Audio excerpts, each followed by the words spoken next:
Okay, so yeah, thank you everybody for staying. It's been like a very long afternoon, so yeah, I really appreciate this. So this is going to be the very last part. So if we go to this GitHub repository where we put the material of this tutorial, we will be looking at search your ELN data. So if you don't have this link, if you lost it or something like this, we can put it again in the chat. And the first thing that I wanted to do is like in here, we put a file in this repository, which is called fullupload.zip. So if you really want to reproduce exactly what it has been like shown in the previous parts, you can just download this zip file, and then you can just go to Nomad, and then again, just create an entry by yourself. So let's just like do it very quickly. I will create like my tutorial 8 upload. So you can save it, and then you can just add the zip file to the.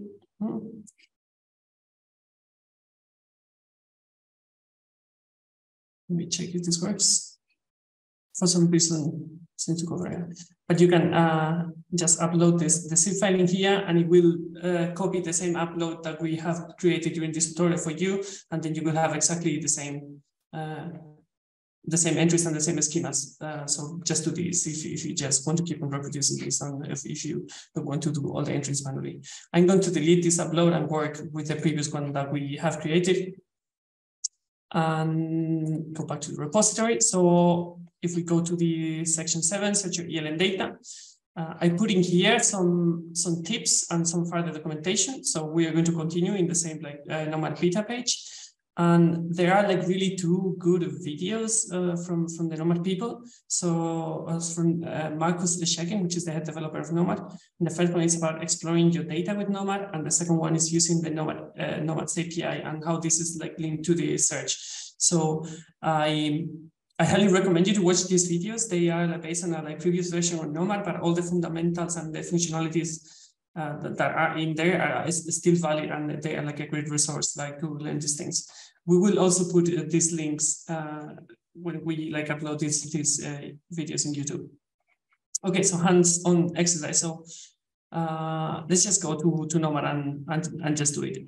So I've got like the tab opening here, and what I'm going to do is like we're going to go to explore. This is what Florian explained before. And then if we look at this, this is what we call different search apps. So they contain different search filters that are specialized depending on the views that you want to look at the data in Nomad. And we will like keep on augmenting this and prepare more as we have like more use cases and more material science data. So the all entries. So this is the most complete page. This contains like the most complete like search filters that you can use in Nomad. You can look for all the like DFT data that it is in there, theory data, but also all the new experimental data that we are starting like now to upload in there. So we can see several items in here. So in the left panel, we have a search filters panel, which we will work on. Here you can just filter by many things: material, theory, methods, properties of materials, use cases like solar cell, and then some extra metadata in here. Then in here, there is like a general search bar that it throws you suggestions if you're looking for some stuff. So you can just test this. Here is this dashboard that you can customize. We have an example of a very complete dashboard in the Explore Solar Cell case if you want to like start looking at something like this. And then in the middle, we have our research, so like the results table, which shows like all the results that match your current search query. Because these like Explore entries is like a little bit like too complex, and it contains a lot of theory data. I'm going to show you just the very much more minimalistic section to look at the ELN data, especially for this. And so we're going to go in here in this ELN context. I promise you that if you don't run Zoom, this works a little bit faster. Okay, so what we have in here, actually, this is like now sorted by upload time. The last upload that we have in here are actually the ones that we created in the tutorial. So I'm just going to go to one of the entries and then just explain to you what is searchable in Nomad from these entries. So let's go, for example, from this Germanium entry. We are in the overview page, but we're going to go to the data tree. So if we go to the data tree in a classical ELN entry for custom schemas, as we have seen, we have like three root sections in here that Hampus introduced before. So data is the one that like mimics our custom schema. So this contains all the customized quantities that we have defined in our YAML file.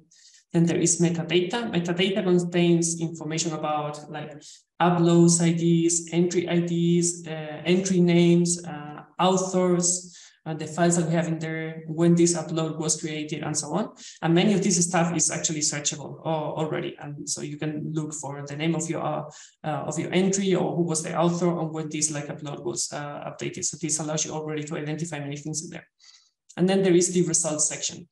And this results section, it gets like populated in normal entries at the moment via what we call normalizers. So when you like use one of these base classes that Hampus was showing, these like copies, like entries into like a write meta info place, which is generalized for all the entries in normal. And a typical example of it is like if we have a material which has like a list of elements that we want to make searchable, there is a place in results that it contains this elements list. And if you use a base class that it copies in there, that means that your elements will be searchable and interoperable across entries. And we can make like this extendable to more interoperability. Then the data section, as it contains all the custom quantities that you just have defined. So we don't know what you are going to define, so we cannot define specific search filters and panels for this data. So in this particular case, our approach is like to do it more dynamically in there. And we've built recently, and this is the first time that we're showing, is like a search filter that it allows you to search for all your customized quantities. So I hope that this is somehow clear. This is a little bit complex, but let's just like search some data here. So we go back to explore ELN. Okay, and the first thing that we're going to do is like I'm going to, there are like 43,000 entries in here that are like experimental data or contains some data section in here. So the first thing that we're going to do is like we're going to search by the author of the entries. So we can go to this author origin dataset filter, and it opens this panel in here, and we have some fields in here. So the first thing we can look for the author name in here. So I can start like typing my name in here, and then now this will display all the entries in which I am an author. So I'm an author of all of these entries of the tutorial, but I'm also like an author in many entries of solar cells because it's my domain expertise, and I've been having some entries in here. So if we go in here, so we can, when we apply a filter, we can also remove the filter. So this shows it's applied like the José Marquez author name filter. So we can either remove it in here, or we can also use this button to clear all the filters. So we just remove it in here, and then we are looking at all the entries again. And then now I'm seeing an entry, for example, from one year who published something in here. Okay, so yeah, let's look.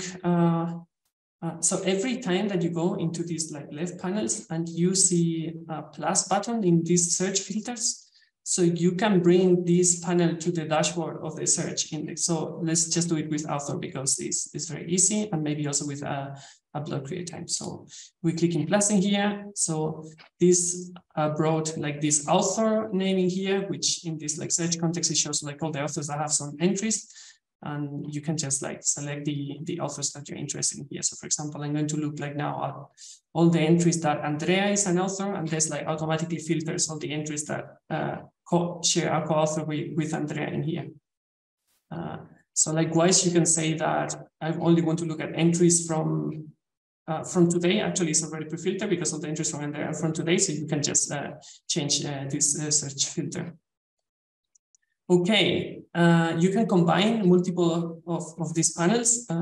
So for example, like if you have used like, for example, the substance base class that Hampus showed, then you should be able like to use the material panel. We only have one entry in there that is just the germanium that we have created that it matches the other filter criteria, which is Andrea as an author name. But if we remove it and we look at all the other entries, for example, like all these solar cells, you see a heat map of the elements used in the materials used in these solar cells. And you can further filter by these chemical formulas and so on. So let me just get back to the author.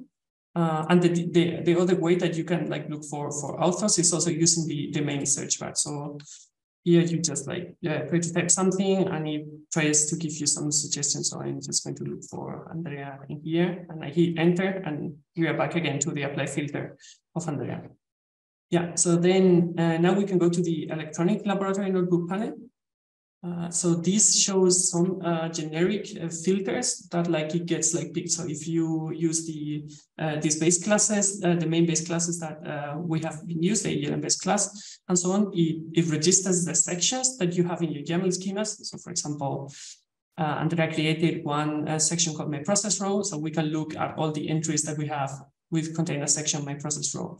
Or if we want to look at only at the my substance entries, then we will filter and then we will find only my substance entry that Hampus created in his example. There are more things that you can search in here. There are like tags. This comes from this ELN section. We don't have anything with tags, nor with methods or with instruments, but if you fill them in your schemas using the base classes, you will see them in here too. But we did have like some lab IDs. This comes from the sample ID base class in here. So you could like start like typing in here and you will get like these lab ID suggestions. Or again, you can also like bring this to the main dashboard and you will see the list of lab IDs that you have registered in your here. And this now it might be like a little bit silly because we are looking only at one entry, but like if you really want to implement this in your Nomad Oasis and you want to register your thousands of samples that you produce in your lab over a year, then this becomes very powerful. And then you can add also an additional like input filter in here that it allows you to type in here and see these histograms live. Okay, so this was the electronic lab panel. And then the last panel that I wanted to show today is the user-defined quantities. So the user-defined quantities, as the name suggests, it allows us to look at quantities that we have defined in our custom schemas. So this is just the random quantity that you decided to type in there. So let's just bring it up in there. So for example, I think one of the quantities that Hampus was like putting in was the dimensions of the substrate. So let's say that we want to look for the length. So I'll just put the length in here and yeah, it throws you the path in here where like Hampus registered this and I'm looking at this and then we have some operators in here. So let's say that I'm going to look at substrate in which the length is smaller than 60 millimeters in there. So now I can just update my search and this will update the entries and it will find the substrate in which like matches this condition. And then you can combine multiple of them with this like with this thing. Yeah. So this, when we register units in Nomad, this is sensitive too. So you can change the unit in here. So for example, from millimeters to meters, and it will change this. So I can look for the same quantity, but now in meters. So let's say that I want to look for substrates with length less than 6 meters, and you can like even like type it in here, and I think the majority of them will be big. So I think I pick like now smaller than 6 centimeters, and then you will be able to update your search. So which quantities can you find in the user-defined quantities? So you can find here everything that that it is a single value in your schema. So if you have like a date, for example, or if you have one of these enum, like enum is, for example, this doping thing that Hampus put. Let's just look for it and we show it. Doping type, yeah. You have this doping type, and in here we can select the value. So it was like either N or P or none. I think he put P. So if you put P and I update, then I've got the entry here. If I put N, then the entry of the table will disappear and I will not be able to see it. So if you have single numbers, you will also be able to see, as we have seen with the length and also with the date and with the strings. And with that, I will finish telling that all these search filters is connected to these API helpers that we do. So if you want to apply this search programmatically, you can click in these API buttons in here, and it tells you exactly which body of the request you need to paste in your Python code in there. And then you can just run this search programmatically. So this is like very well documented in these videos that I posted in the GitHub repo, and that I will put in the video description when this like gets uploaded. So I think with this is most of the stuff that I wanted to cover. I just didn't want to go very long in this very last session. So if there are any questions, I will be happy to help.